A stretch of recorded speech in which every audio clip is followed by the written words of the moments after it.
Welcome back. Jordana Green here. Thank you so much for spending some time with me and Chris Elston this evening. Really, that back-to-school story with Chris's son, you're going to pee your pants. It's so funny. So I promise I'm going to share that with you. Back to school is fun. Back to work, not always so fun. Even though I know we just got finished with a segment that said, yay, TGI Monday, we want to get back to work. But after you are retired, you're not really thinking about going back to work full time. And it's something you might only do if you are forced to. When you're retired is the time to focus on your hobbies. If you get paid for them, terrific. That's awesome.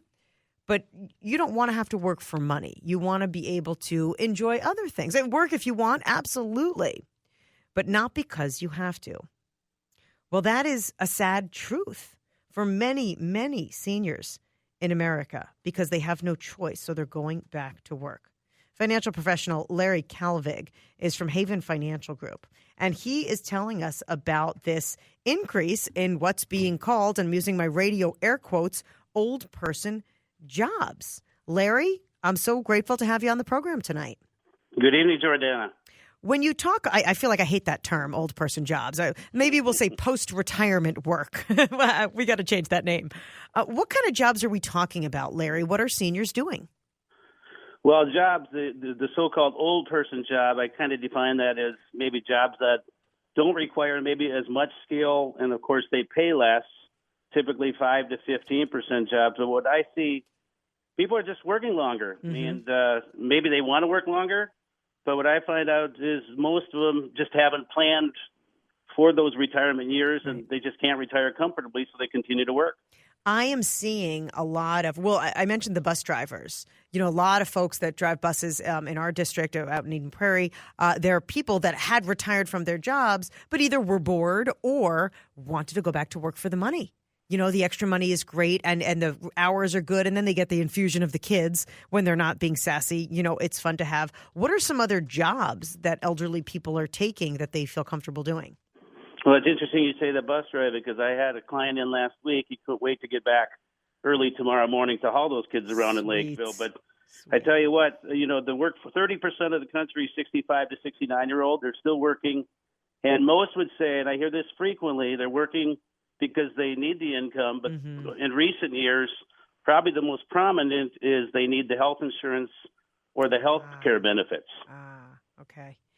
The statistics show that 30% of our country's 65 to 69-year-olds are still working, and it's only 20% in other nations. Do other nations do a better job with Social Security? I don't know if they necessarily do a better job with Social Security, but they have other, well, it depends upon the country. They have other means in place for those that are retired. So it's not that those people in those communities have saved more, just the government takes care of them. In many cases, that is the case. I mean, ironically, 2/3 of baby boomers today, they're going to work past 65, which is our demographic at Haven Financial Group, or they don't plan to retire at all, and for those reasons, as I mentioned. But is that realistic, Larry? I mean, not retiring at all? I mean, at some point, you do kind of slow down, or technology outpaces you. You either slow down on your own, or life forces you to slow down, I guess, correct? Mm-hmm.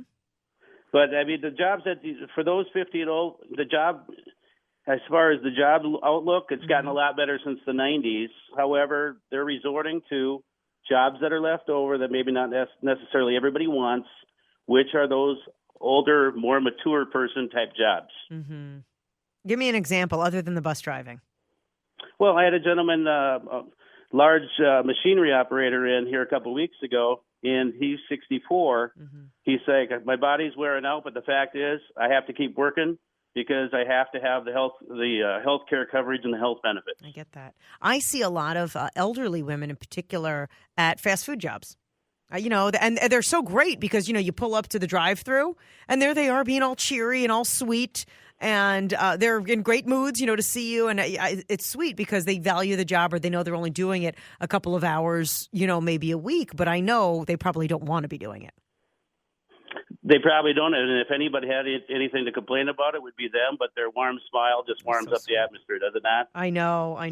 And we always joke with my dad that he's retired now, but my dad is a worker bee. So we said, you're going to be bored in retirement. You're going to go be the greeter at Walmart. That's a great job for an older person, right? Absolutely, absolutely. It's whatever you want to do. And again, as my parents would say, well, if I quit working and retire, then what will I do? And it's a good point. Okay, but for those who don't want to, and that's obviously not the goal. The goal is to not to have to work. Give us some tips, because I got a couple of millennials listening to this show going, oh gosh, I don't want to have to work. Well, if you are still working, I have 3 tips. If you are still working, it sounds so elementary, but take advantage of free money. If your employer is matching contributions in your 401k, please take advantage of it. A failure to do so would be throwing money out the window, and I see it all the time. Yeah. So make sure you're taking advantage of that. As far as a good chart on my website, Jordana, there's some good website tools that can be used as far as to see if you're in line for retirement. Mm-hmm. But building up for savings, I know it's tough, but I recommend up to 15% into savings. And what's a more difficult one would be cutting back on things. Of course, back to school, what can you cut back on? But at the same time, for example, lunch. What's the latest one? I heard that if you actually pack a lunch 3 times a week over 7 years, you got $9,000 of savings. Oh, wow. If you're disciplined to do that. And if lunch is in your deal, maybe it's coffee or some other vice that you have. Right. Yeah, there's always something that you can cut out. What about Right. people that are older? You know, I mean, hopefully people are maxing out their 401ks, but can you catch up on contributions? Like, you know, let's say you're in your 40s or 50s and have thought to yourself, oh gosh, I haven't really saved. What's the best way to start that?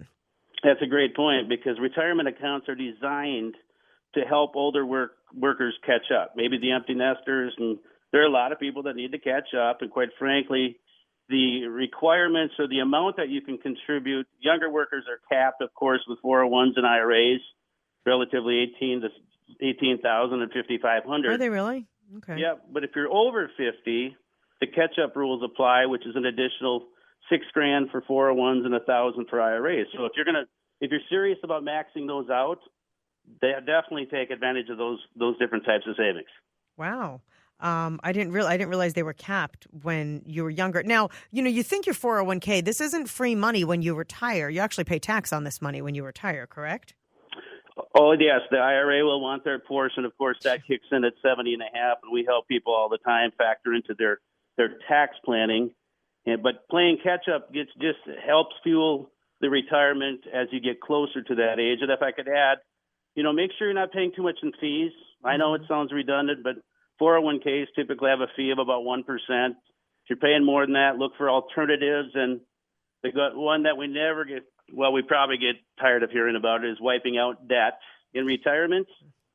I'm sure many can allude to the fact in retirement, having that extra debt can really cause problems with that monthly budget. So not a more critical time to wipe out debt than getting close to retirement. Do you consider debt a mortgage and a car payment even in retirement? Absolutely. There's different theories of thought when it comes to those retiring, and of course everybody's situation is different, but when it comes to high interest credit cards at any age really, but specifically mortgage debts, that can be debated all day. But all I know is if I ask a retiree in retirement, would they rather have the mortgage payment or not? I know who the happiest people are. Of course. Wow. So is it really realistic then for, you know, to have your house completely paid off by the time you retire? Are you seeing that with your clients? Like regular clients, not the super rich ones? You know, and that's most people. That generation, if you will, has been very diligent and disciplined at saving and retiring with some retirement funds. Not all, and that's okay because they can catch up too. But at the end of the day, they've done a really good job. Now, the younger generation, that's probably a conversation for another day. When you say younger generation, what are we talking about? Under 40? I would say even under 50. Oh, really? The generation I'm referring to is 55 and above.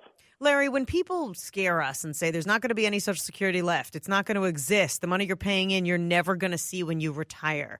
What's your response to that? Is that true?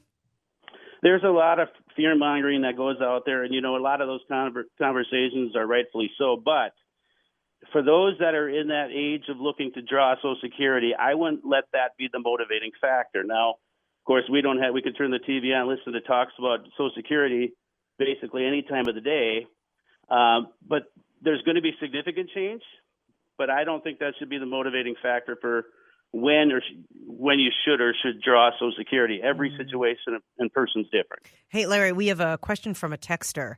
It Yes. says, ask your guest about the realistic fact that over 80% of workers between 55 and 65 have less than $25,000 saved for retirement. I've heard that stat, Larry. Is it true?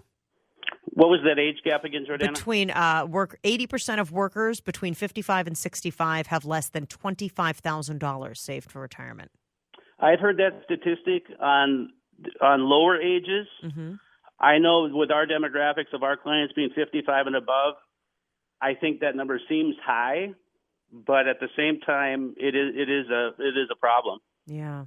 Another texter writes, Jorah, I can never afford to retire. I'm in my 50s. Poor decisions. I feel for folks that are in that situation, and I just pray that they are able to work at a job that allows that for them, and they can keep their job.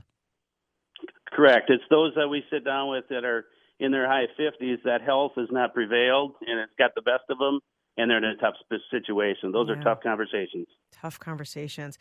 Larry, thank you for sharing some information on this one, and always good advice. Larry Kallevig from Haven Financial. Is havenfinancial.com?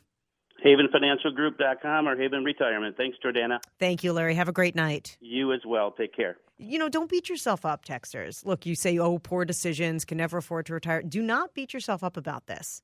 You're in your 50s. You can still start saving. There might be different programs that are available to you. I hate when people feel guilty about their debt or past decisions or the fact that maybe no one ever taught them. You don't learn that in school. We're not taught to save. We're not taught to put away. We're not taught to invest. And, unless you had a very diligent parent or mentor that did that, lesson learned. If you have kids or grandkids now, you start teaching them now from those lessons learned. But try not to beat yourself up about that, okay?